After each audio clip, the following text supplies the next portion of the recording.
কোনো যখন হোটেল রুমে আসা হয় অনেকে রুমকে কিভাবে অপরিষ্কার রাখে মানা যায় না। একটা হোটেল রুম হতে পারে, হোটেল রুম কেউ টাকা দিয়েছে, কিন্তু ফ্রেশ রাখা দরকার, হ্যাঁ কি না? তাই জন্য এখানে কি লেখা আছে দেখো, to keep the room fresh please smoke outside on the balcony. To keep the room fresh মানে কি?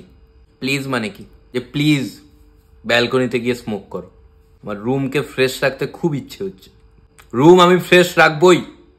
ওরা তো কিছু দাবি করছে না, ওরা বলছে একটা রুমকে ফ্রেশ রাখতে ব্যালকনিতে গিয়ে তুমি স্মোক করো। রুমকে ফ্রেশ রাখার জন্য একটু সিগারেট খাওয়া যায় না?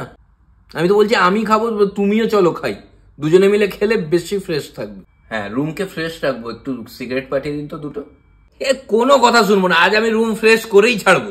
আজ রুম ফ্রেশ করার একটা জেদ এসছে। রুম ফ্রেশ করার জন্য আমরা এইটুকু করতে পারি না? কোথায় যাচ্ছে মানুষ? এত রিকোয়েস্ট করছে হোটেল থেকে, যাও ব্যালকনিতে গিয়ে রুমটাকে ফ্রেশ রাখো।